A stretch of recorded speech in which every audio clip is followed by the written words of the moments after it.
কেন কেউ আজ পর্যন্ত এই কৈলাস পর্বতে চড়তে পারেনি, আর কেনই বা ক্লাইম্বার্সরা এখানে চড়তে গেলে অস্বস্তি অনুভব করে, আর এইখানে থাকা দুটি অদ্ভুত ঝিলের আসল রহস্যই বা কি, আর সত্যিই কি কৈলাস পর্বত মহাদেবের বাসস্থান? তো বন্ধুরা, ভিডিওটি শেষ পর্যন্ত দেখো, এই সবকিছুরই উত্তর জানতে পারবে আজকের এই ভিডিওতে।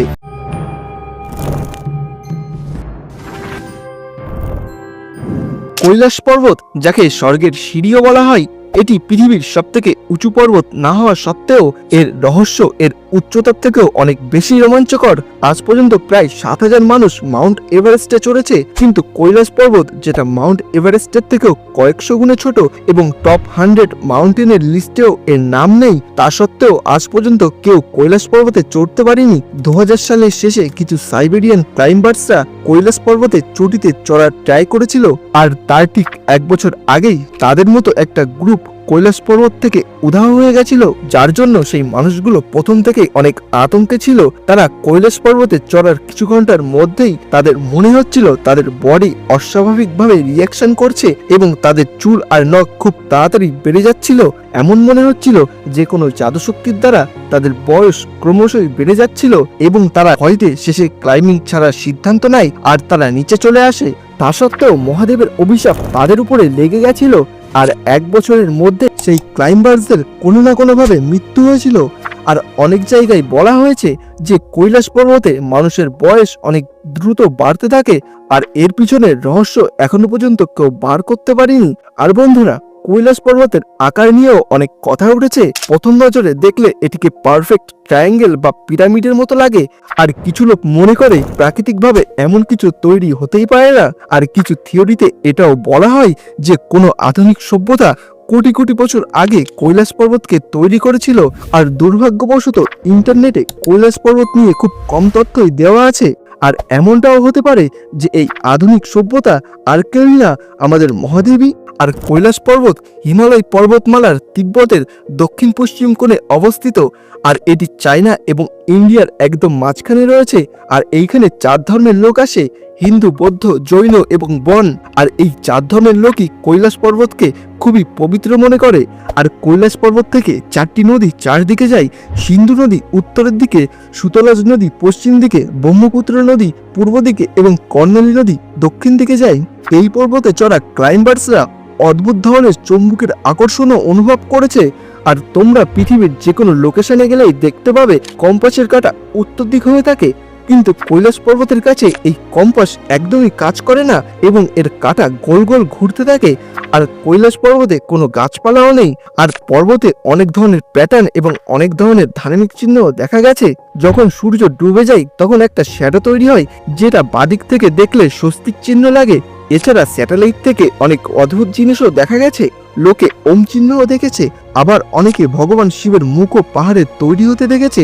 আর জিওগ্রাফিক্যাল ভাষায় কৈলাস পর্বতকে নেভেল অফ দ্য আর্থ বলা হয়, যেটার মানে হলো পৃথিবীর একদম মিডল সেন্টার বা অ্যাক্সিস পয়েন্ট। আর সবথেকে অদ্ভুত বিষয় হলো কৈলাস পর্বতের location famous historical site Stonehenge এবং উত্তর ও দক্ষিণ পোল থেকে একদম 6666 কিলোমিটার দূরে। এছাড়াও কৈলাস পর্বতের পাশে দুটো ঝিল রয়েছে, মানসরোবর এবং রাক্ষস তাল।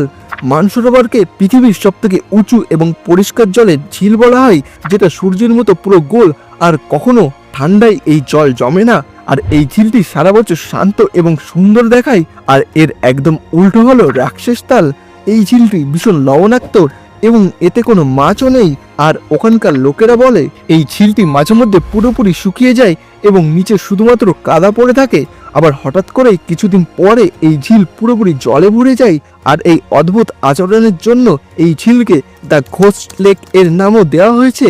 এই সাইবেরিয়ান ক্লাইম্বার্সদের ঘটনা ছাড়াও অন্য ক্লাইম্বার্সদের সাথেও অদ্ভুত ঘটনা ঘটেছে, যেমন অনেক ক্লাইম্বার্সরা উপরে চড়তে চড়তে হঠাৎই নিচে পড়ে যায়। এছাড়াও 1 সেকেন্ড আগে আবহাওয়া ঠিক থাকতো এবং তার পরের সেকেন্ডেই ভীষণ জোরে জোরে হাওয়া ছাড়তো। আর ক্লাইম্বার্সদের নিচে নামতেই হতো। সেই সব ক্লাইম্বার্স যাদের বছরের পর বছর অভিজ্ঞতা ছিল, তাদের কাছে পাহাড়ে ওঠা কোনো ব্যাপারই ছিল না। তাদেরও শরীর হঠাৎই ভীষণ খারাপ হয়ে যেত আর তাদের মিশন সেখানেই ক্যান্সেল করতে হতো। আর একটা ক্লাইম্বার্স কনওয়ে উইলসন বলেছিল যে সে উপরে যাওয়ার জন্য একটা শর্টকাট রাস্তা খুঁজে নিয়েছিল, কিন্তু হঠাৎই সেখানে প্রচন্ড বরফ পড়ে এবং তার রাস্তা পুরোপুরি ব্লক হয়ে যায়। ভারতের কোটি কোটি লোকের কাছে কৈলাস পর্বত একটি ধার্মিক স্থল, যেটিকে ভীষণই পবিত্র মনে করা হয়। কিন্তু শুধুমাত্র হিন্দুই না, বিভিন্ন ধর্ম এবং বিভিন্ন দেশের মানুষও কৈলাস পর্বতের অদ্ভুত পাওয়ারকেও অনুভব করেছে।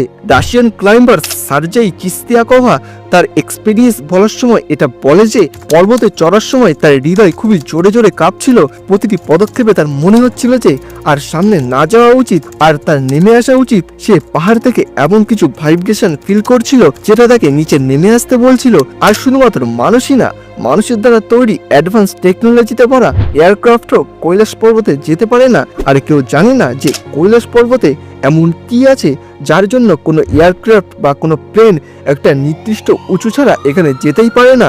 আর এইসব অদ্ভুত ঘটনার কি কোনো কারণ আছে, আর থাকলেও সেটা কি, এখন সেটা জানা যাক। তো বন্ধুরা, এখন দুটো থিওরি নিয়ে কথা বলা যাক যেগুলো খুবই ফেমাস। সর্বপ্রথম থিওরি হলো এলিয়েনদের নিয়ে।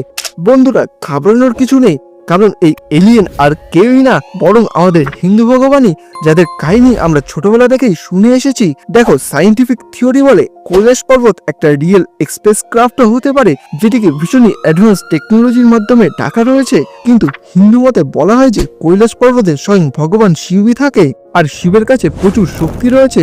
আর হিন্দু গ্রন্থে এমন এমন কথা বলা হয়েছে যেগুলো বর্তমান যুগের মডার্ন টেকনোলজির সাথে অনেকটাই মিলে যায়, যেমন ওরারথ, আর এমন এমন ব্রহ্মাস্ত্র যেটা বর্তমান যুগের নিউক্লিয়ারের মিসাইলের মতো।